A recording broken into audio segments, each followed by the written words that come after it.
Okay. So anyway, it has come out, or that Kristi Noem's husband, Byron Noem, is a cross-dresser, and it was exposed by a sex worker who had been in conversation with him, at the very least digitally, and released the Daily Mail UK released pictures of Kristi Noem's husband, Bryan Noem, with googly-eyed breast prosthetics. That's what I'm calling googly eyed. Not one, Yeah. not one titty nipple over here, the other titty nipple over here. I said, not you, and then you're gonna have balloons. Those are balloons, and they googly eyed nipples. Lord of mercy, Brian, get it together. Okay, the drag queens are gagging right now, but Kristi Noem, who is part of this Trump MAGA agenda that has been so anti-LGBTQ, right? It comes out and exposes that her husband of 36 years, right, has been wild on the other side.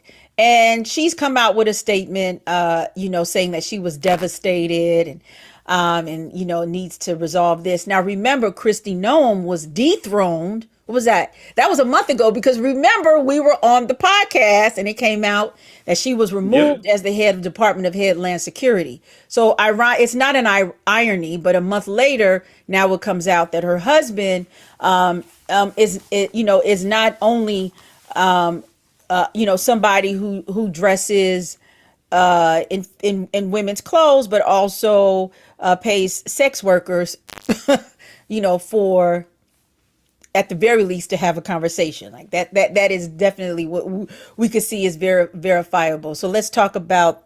I said my piece. I think about that, but the Yeah, hypocrisy and the irony. Mhm. it's always, it's so weird. Like you find like the people who protest against LGBTQ the most are always the ones getting caught in it, Mhm. and I don't know, it feels like we in like a Chappelle skit in real life. You know what I mean? Like all the stuff that's happening. I thought about this even before the Christine stuff. I said like any other president, like one of these scandals would have like destroyed, their entire political career. Mhm. There are like numerous scandals each month to the point where you forget about some Mhm. because so much has happened, and it's not like now it's like such a norm. It's like, oh, that's crazy. What's next? What are we looking for next? Mhm. So Yeah, I think that's a really good point. Last time we talked on the podcast, or maybe the podcast before last, because this is like a great thread of discussions. I think I raised the question of, what do we do in this moment of lawlessness? And lawlessness in the fact that you have some of the most powerful people in the world, right, are acting illegally, violating the very same laws that they say that they're trying to uphold or prosecute others for violating.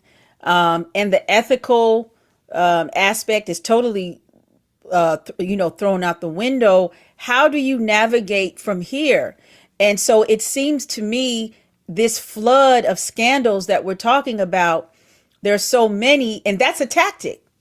That is right, absolutely a tactic, that the hope is that it just washes like water under a bridge, and they're not right. being held accountable, for that. But my question is this is like a, maybe this is a rhetorical question, is that how do we hold them accountable? What does that look like? But more so, what does that look like for the legal aspect of it? I mean, because we're talking about the Supreme Court on down. We're not just talking about, we're talking about Trump. We're talking about, the secretaries of the federal bureaus. We're talking Yeah, about the police. I mean, everybody, and the Epstein files. We have all this stuff, and God bless somebody like Michael Vick served time for abusing dogs. I mean, right. this is like, Well, you Christian Noem know, shot one. yes, you know. So, Yeah, and if you believe this dude named, I think his name was Sasha, whatever, who came out and said that, he saw Trump, kill like a litter of puppies for fun.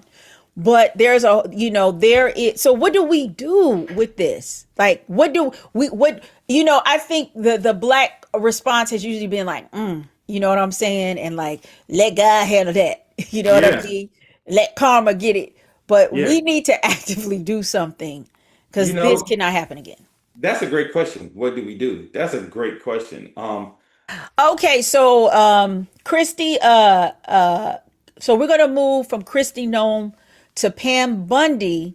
The reports of Pam Bondi, who is the Attorney General, is now out, and there are talks of a man. Was it the what's his name? Lee something Lee or Lee Lutnick? Forgot the guy's name. Replacing her. I gotta Google it. I saw it. Zeldin. I think it's like Lee Zeldin or something like that. Replacing her. I don't know, but anyway, she's going to replace. We know that's going to be a white man, and so there has been talks in the white space. One Yep. where the conversation that white women are talking about how you are backing a power structure that is not designed in any way to help you, but you become one of the fiercest pit bulls for it. And once they're finished with you, right, they're over. And now you want to talk about misogyny. Now you want to talk about Yeah. all of the sexual harassment that you've had, or all of these double standards that you had to adhere to, after you got booted. So let's talk about your thoughts of Bondi, who Crockett said she will be on record as one of the worst, if not the worst, AGs. Yeah. Yeah. So either she gonna replace by General Todd Blanche or Lee Zeldin. Yes. Those are the two names. But it's funny um that she ends up being the fall guy. Mm-hmm. Like you said, she was one of his fiercest pit bulls in regards to being an attack dog on anybody who said anything against Trump. And now he's, quick to, and that's the other thing about MAGA, man. Like they are not loyal to nothing. They're not loyal to each other. They're not even loyal to their what would you call it? They're not even loyal to their own policy. Mm-hmm. Like one day they say this and we're strict on this and we want to see the Epstein files, and next day it's like Epstein files who? Or they're like, we don't want to start wars and let's go start a war with Venezuela, Iran, and go try to get Greenland after that. You know what I mean? So it's like they're not loyal to anything, not even their own ideals. And that's scary when you got a movement that big that's not even loyal to their own ideals, because that means the ideals can transform into anything as the movement goes. Right. I think right now with Pam Bundy being fired, I think there were talks that Stephen Miller might get thrown out the whip soon too, as well. But this whole thing about disloyalty, I call that's the hyena theory. If you ever study hyenas, I've said this before. Yeah, Hyenas travel in a pack. There's several things that they do. They always attack. When they attack, they always attack an animal or a person or whatever it is that's weak, that's sick, that cannot defend themselves. And they never attack alone. They always attack in packs. And they yeah, will, and if there is a member of their pack that gets sick or wounded and can't defend themselves, they'll attack and kill them and eat them too. So yeah. this is exactly what this is, like the hyena effect. That's one. But secondly, I Yeah. think it's important what you just said. It made me think, like, understand MAGA is it's not sustainable. The No. MAGA movement is not sustainable, right? But perhaps maybe the MAGA movement, it was only put in place to create necessary chaos in order to put these chess pieces or these things in place, or to break down things. I think if Right. we understand it in that way, we won't get so caught up in the disruptions or the cacophony, that we're hearing, the disharmony that we're Yeah. in, or understanding. People like, oh, this is a distraction. I mean, it's much more than that. It's like totally destabilizing everything in order to push another agenda. So how do we remain focused in what we have to do and what needs to be done, as we make it through? And I think Black people have been doing a pretty damn good job in spite of all the stuff that has been happening, right? Oh Like, yeah, absolutely. Not to.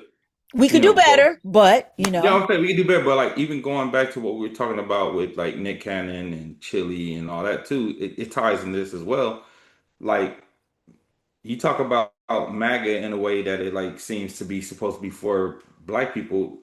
You know who lost more jobs in the country since Trump has become president? Black women. mm-hmm. Black women have been the most affected.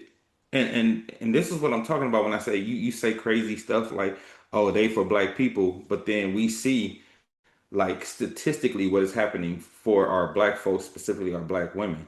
And it's like you sound crazy saying that when these are the facts of the matter and this is what's going on right now. You know, like black women under Biden and Kamala, you know, they were on the rise as the, you know, most educated demographic and the most highest paid demographic and starting to be the highest paid demographic in corporate America. They were on their way, you know. And Trump got in there and was like, DEI, which means anything black, Mm-hmm. ain't qualified and they gotta go.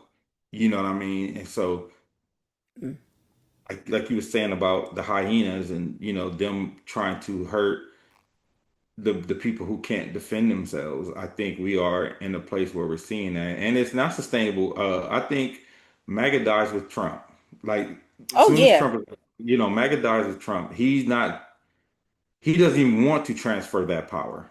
You know what I mean? Like he doesn't even want to say this is the next person to take over the movement after I'm. He wants MAGA to die Mm-hmm. with him, you know, after he leaves office. Which and to your point about you know all these things happening, it's like you said, it's not just distraction. These things are specifically happening to make our democracy unsustainable even after he's gone. Because a lot of the things he's doing, it's going to take more than one term from a Democratic president to undo it, if it can even be undone.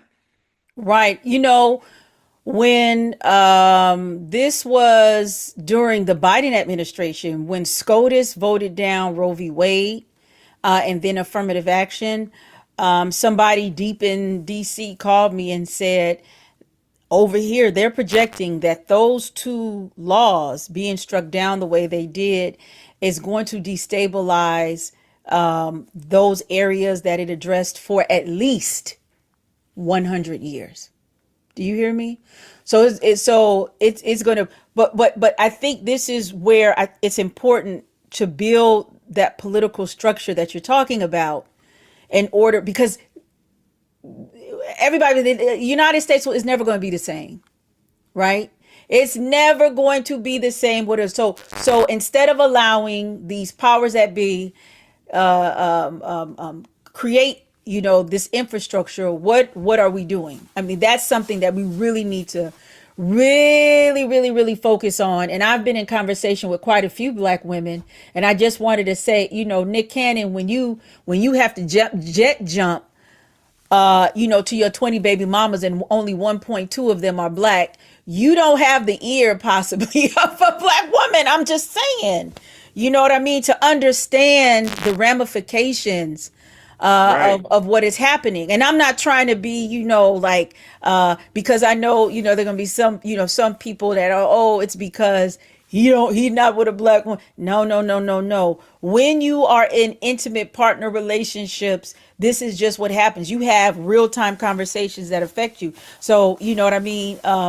Being around a black women culturally are very community oriented, right? And so we're going to be talking about, if it's not directly happened to us, it's definitely happening to our aunt, our right. sisters, and everything. I've had direct members of my family who've gotten laid off in the federal government, Yeah, and yeah. and women who are struggling. And I get a lot of conversations with black women who are trying to figure out what is it that we have to do now.